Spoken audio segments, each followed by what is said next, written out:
Natatakot ba ako? Baka bumuka yung tahi ko. Hello mga langga! Welcome back again to my channel. So I have been so busy for 2 weeks. Ang dami kong ginawa dito sa bahay. So sa dami ng ginawa ko dito, ang dami ko na ding videos. And nalito na ako kung paano ko edit. So ipapakita ko na lang sa inyo kung ano yung ginawa ko dito. Before ako nag-continue magpintura, tinanggal ko muna ang shelves. Andito na to nung lumipat kami. Sabi ni Mark, huwag mo na tanggalin kasi mukhang mahirap. Pero sabi ko tatanggalin ko kasi iba yung ilalagay ko dito. So nahirapan nga akong tanggalin kasi nakastuck talaga siya sa wall at ang bigat ng metal na ginamit plus yung wood, naubos talaga yung energy ko. So ginamitan ko na ng martilyo para lang matanggal. So nung natanggal ko na, tinapalan ko lang yung na-damage na wall ng wood fila o putty fila para ready na siya to paint. The next day, nag-continue na ako magpintura. Nagustuhan talaga namin ni Mark yung kulay ng pintura. Hindi siya too dark and hindi din siya sobrang light. Sakto lang. Kasi ayaw talaga ni Mark ang kulay white. Parang nasa hospital daw. Kaya laging may kulay yung bahay namin.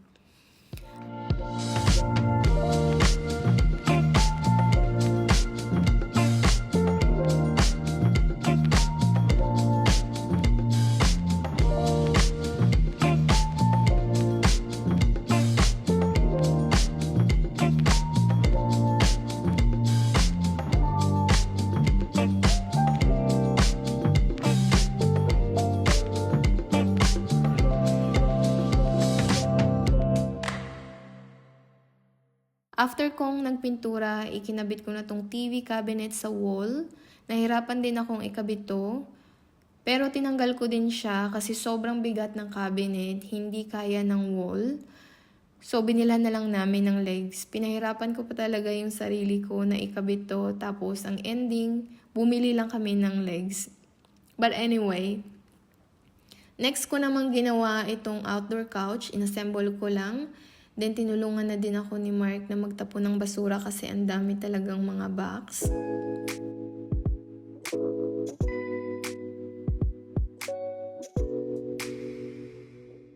So how was it, my love? Absolutely divine. Can you... Move over. We have never done this. We have never had a lounge. Outdoor, yeah. We've never had a lounge where we actually can sit and talk and have a cup of tea and lay down. This is divine. Yeah, I love it. I'm sure one day you get another couple of pillows. No, No? I think it's not... I love this. Well done. Another big job for my love. Oh. I've got such a capable wife. That is just amazing, isn't it?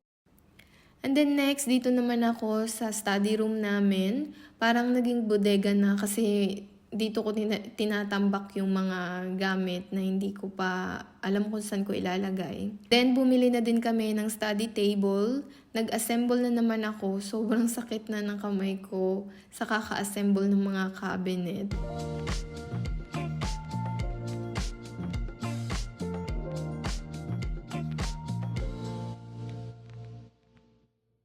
Then, naglinis na din ako. Nilagay ko yung airbed dito kasi dito nagstay si mother-in-law for a week.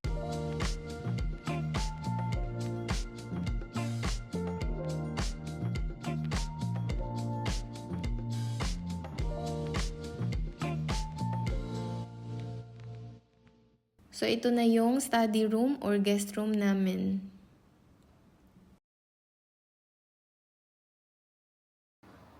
Kapit tayo mga langga. So, after nito, punta ako ng Randall Mall kasi meron akong bibilhin. And magtingin na din ako ng chocolate. Baka may mga sale na. Kasi after Easter, nagsisale sila ng mga chocolates.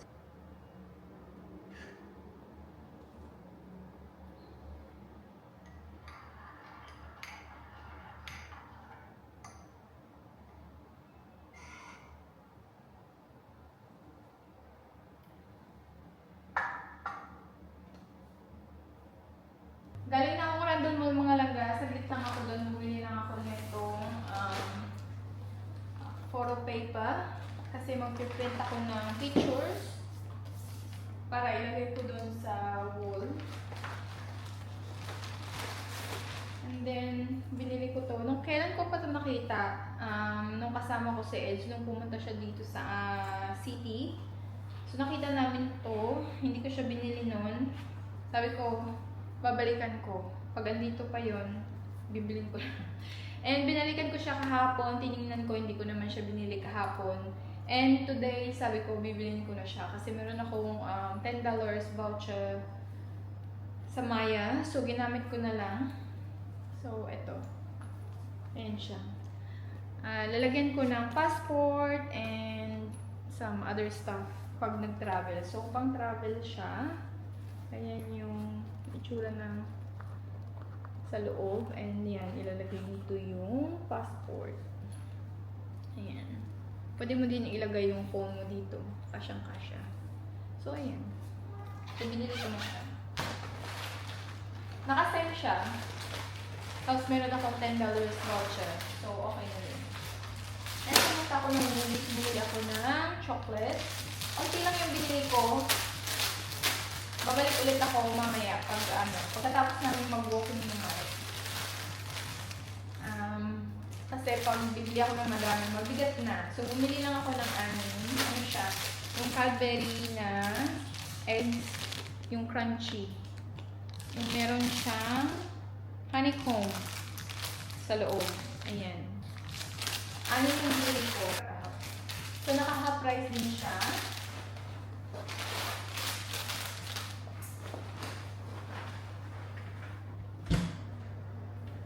And dumaan lang din ako ng Bed Bath and Table.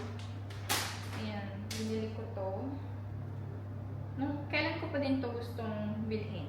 Naka-sale din to. Ayan siya. And meron siyang ano dyan sa baba. Yung tassels. Ayan. Ilalagay ko yun siya sa bed namin. Eh, nagugutom na ako. Mag-init lang ako ng pagkain. Ay, cold.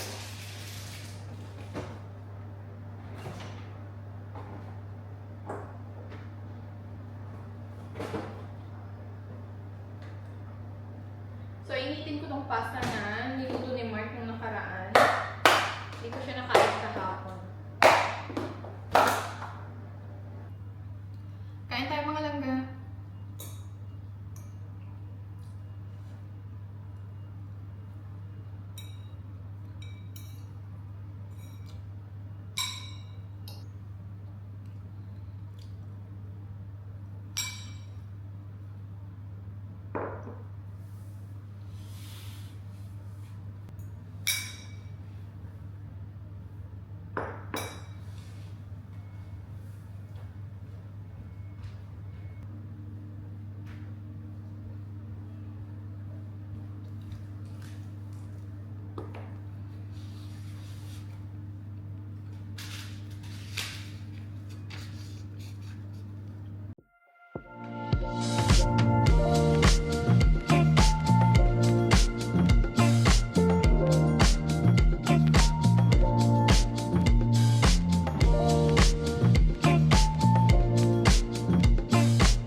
Hello mga langga, dito kami sa labas, nag-walking after dinner. What's the time, love? 4:30. Eh, di ba ang aga ng dinner namin? At dinner, what, 4:30, 4 o'clock? Yes. I go for a nice walk. It's good. It's good. Kaninang umaga, hindi maganda yung weather, umuulan. And ngayon, it's beautiful. Well, it's very nice trees around here, isn't it? Very. Eh. If you like nature, live in Adelaide.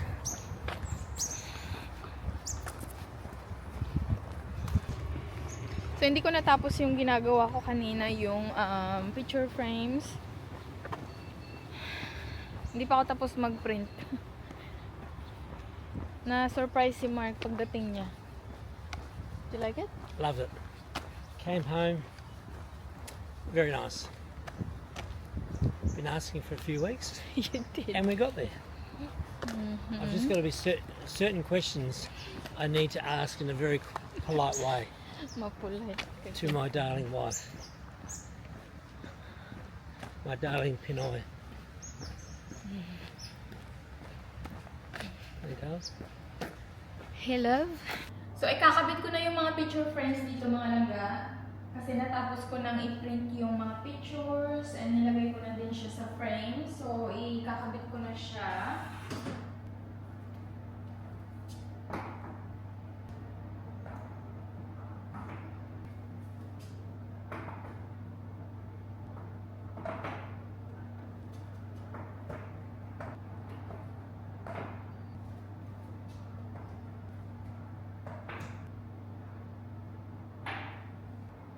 So, ayun mga langga, tapos na. Iniisip ko kung dadagdagan ko pa sa baba ng 4. But for now, yan lang muna. And then, dito, pinapatuyo ko lang yan. And then, pipinturahan ko. And, para tapos na ako dito. Para hindi na ako pabalik-balik dito sa TV cabinet na to. So, mag-ano lang ako, mag-map lang ako ng floor.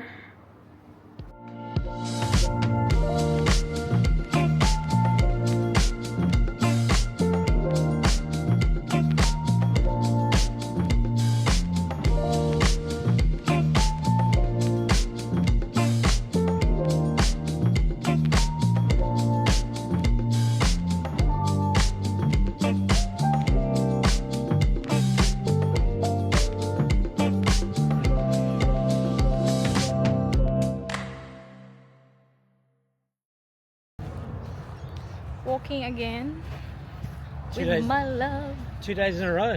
What's up? Well, I'm going home soon. You little fitness freak? Good to see. No, not yet. Alright. You're gonna build up over 2024, eh? Yes. This is the year you're gonna relaunch yourself, eh? Kasi hindi pa ako nakakapag-workout talaga ngayon. Sa ano na, pagbalik ko na.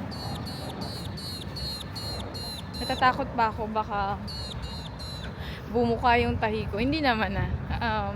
Close naman na yung scar ko.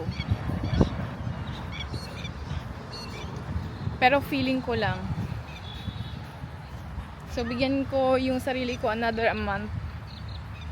Then, mag-workout ulit ako. Pero ngayon, walking lang muna.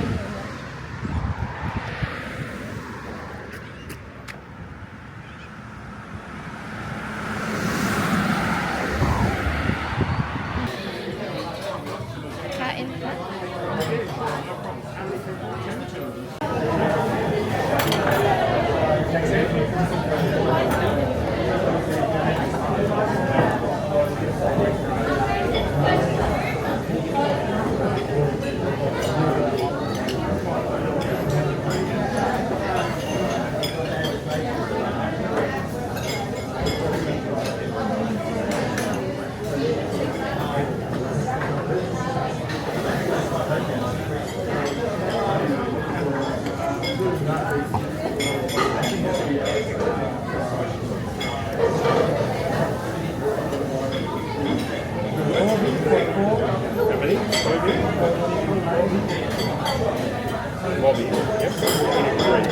I didn't see what you did.